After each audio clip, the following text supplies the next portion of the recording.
very scary. It happened in 10 minutes. It was really fast. Now, first time, I was like, oh my God. The first thing came to my mind, let's close the doors. Another round of severe storms battering business owners. Flash floods sweeping through parts of the DMV for the second time in a week. You're looking at scenes from across the region last night. In Northeast D.C., crews deploying rafts to reach drivers stuck in high water. And in Virginia, rushing water surging through the stream at Holmes Run.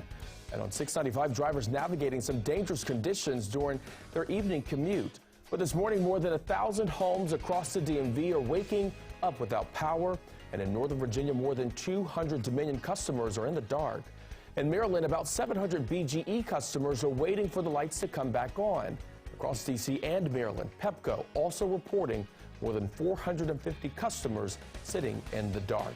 This morning, travelers are still figuring out new plans. Those strong summer storms and flash floods kept more than 1,000 flights in and out of the DMV on the ground last night. FlightAware reporting at Reagan National more than 250 flights canceled and nearly 230 more delayed. BWI reported about 90 cancellations and 200 delays, while Dulles clocking roughly 90 canceled flights and more than 210 delays. Your time right now is 6:02 on this Thursday morning. Good morning to you, and thanks so much for joining us. I'm Corey James. Tanaya Wright is off today, but we begin first with live team coverage in the aftermath of those strong round of storms that many of us experience across the DMV. Meteorologist Jackie Lair has the rain totals and a look at when we will dry out, but we begin first checking in on those local businesses hit by those storms. Christy Mutino back at District Dogs this morning with a look at that damage. Good morning, Christy. Good morning, Corey. All dry here now, but just imagine this entire road completely flooded along Rhode Island Avenue. That's what happened last night, and that water came all the way up halfway past the entrance to Small Owned Business District Dogs here. We have some video of what it looked like last night and honestly this entire week. We spoke with owner Jacob Hensley on Tuesday. He told DC News Now the estimated cleanup cost for his store is around $10,000 for this damage. He says it's all hands on deck every single time it rains here. He has his employees squeegeeing all the water out and moving the dogs to safe areas. And we spoke with the spokesperson from DC Water. They say they are aware of the issue. They say the flooding here on Rhode Island Avenue, that dates back to the 1800s. So now they're working on implementing a northeast boundary tunnel. And what that's going to do, that's going to help make sure that the water along Rhode Island Avenue here drains a lot quicker. But Hensley, the owner here, he says that it's a little too late. He says if he knew that the chronic flooding here was an issue, he would have never signed a lease along this street. In Northeast, Christy Mutino, DC News Now. All right, Christy, thank you. Happening today, help for people impacted by flash floods and summer storms. The state of Maryland opening a virtual disaster center this afternoon. The Maryland Insurance Administration says you can join them over Zoom. They will be able to answer questions about insurance damage and other recent severe weather outbreaks in Maryland. State emergency management officials say this summer has been one of the busiest yet. It's not normal. We may experience 2 or 3 of these events within the summertime or the season, but nothing to this magnitude. And that virtual disaster center opening today from noon to 2. It'll also be open again tonight from 5 to 7. All right, let's turn things over to meteorologist Jackie Lair, who said yesterday this storm was coming, and it did. Yes, it did, and it dropped a lot of rainfall in a short period of time, and we did see a lot of those heavier downpours move through the district and even also southern Maryland over the course of that evening commute. So that really did snarl that traffic through much of that evening, and even overnight last night still are dealing with some roads that are closed due to that flooding. And here's a view of those rainfall totals over the last 24 hours. Notice some pockets of some reds, and that bullseye for those higher rainfall totals were mainly over portions of Maryland. We're talking Prince George's County, where, again, this is radar indicated, where we're looking at between, say, 4 to even closer to 5 inches of rainfall that fell with yesterday's storms. Thankfully, we are drying things out. However, we still have a flood warning in place for portions of Prince George's County, and that goes all the way through 8:45 this morning. So through this morning's commute, we can't rule out that chance for some of those roadways to be closed due to that flooding. Thankfully, that flooding should recede, but we're still dealing with a few rain showers out there. These right along the border of the eastern panhandle of West Virginia and northern Virginia. We're seeing those rain showers sliding through, so we're likely going to be seeing a few showers this morning.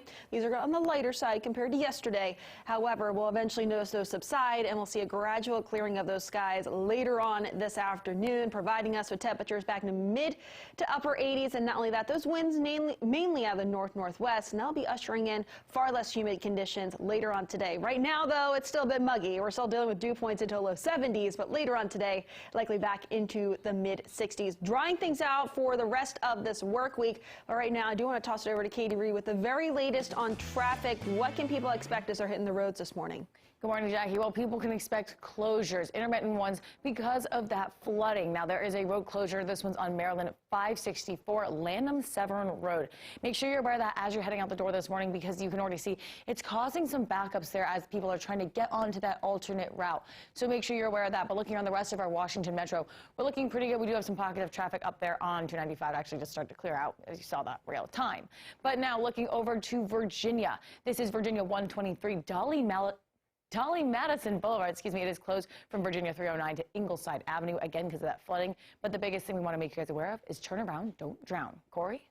All right, Katie, thank you. Breaking now, 3 vehicles went up in flames in Northeast D.C. You're looking at some video of the fire department trying to determine what sparked that fire during its investigation at an auto repair shop on Bladensburg Road. Crews were able to put out the flames and prevent the fire from spreading to nearby buildings. All right, your time right now is 6:07 this morning. Fairfax County Police are making a plea for your help, asking anyone with information about a homicide to come forward. Detectives are talking with a person of interest who was identified yesterday.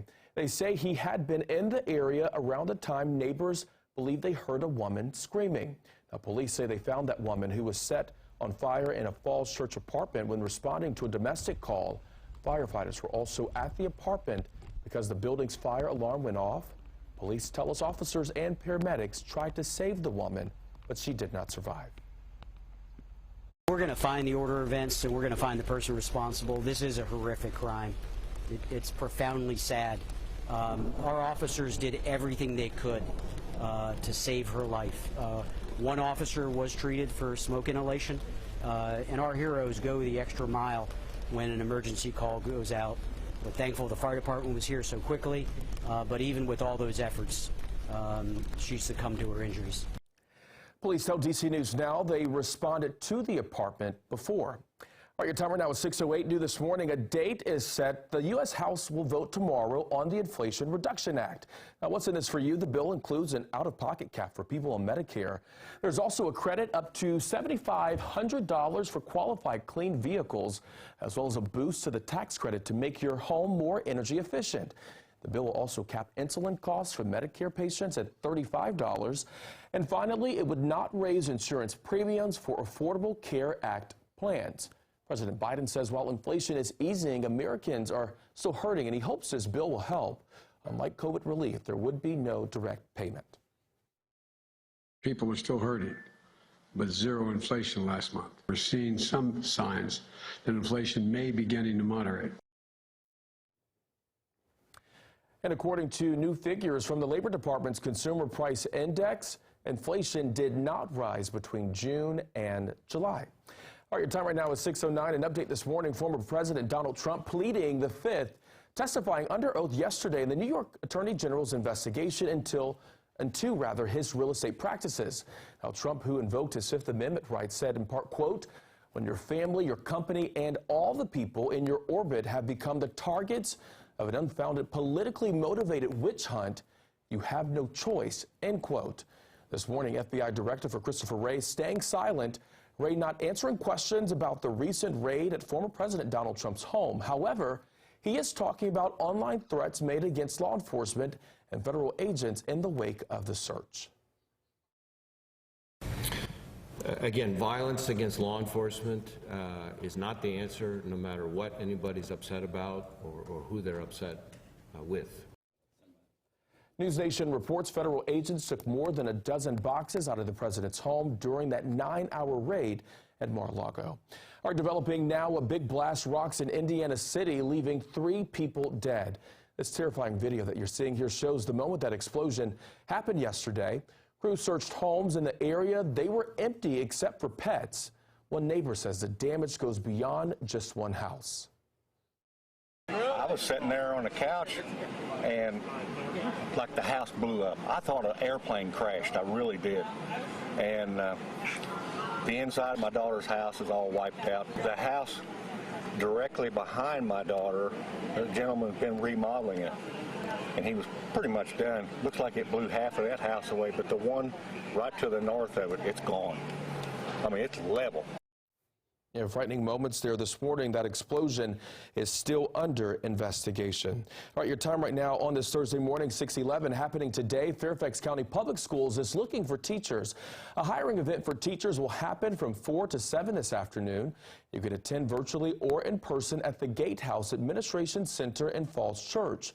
Now, online registration for the event is highly encouraged, but walk-ins are also welcome. Anyone interested must apply online first. This morning, the superintendent of Montgomery County Schools tells DC News Now she will not be satisfied until the district is fully staffed. Right now, the district has more than 600 available openings. That includes the need for about 167 new teachers. Teachers have been saying they are overworked and underpaid. The shortage has parents worrying, though, about the quality of their children's education. It's not that there's really a shortage of good people to do the work. There's a shortage of respect, there's a shortage of compensation, there's a shortage of good working conditions. MCPS's starting salary for teachers averages around $62,000. One parent I spoke with points out. And nearly 90 teachers are currently waiting to be approved before they can start. All right, happening today, possible star sightings in D.C. Police say that filming will start for the Netflix movie Rustin. It's about civil rights leader Bayard Rustin, who was the driving force behind the March on Washington in 1963. And later in his life, the leader turned to LGBTQ activism during the AIDS crisis. Now, from 11 in the morning to 8 tonight, no emergency parking at North Carolina Avenue between 6th and 8th Street Southeast. It will also be closed to vehicles. This is in the Capitol Hill neighborhood near Eastern Market. And actor Coleman Domingo will play the lead role as Rustin. He will also be supported by Chris Rock, Audra McDonald, Gus Halper, and Amel Amin as Martin Luther King Jr. Tony Award winner George C. Wolfe will direct the film. It is set to be released in 2023 for the 60th anniversary of the March on Washington.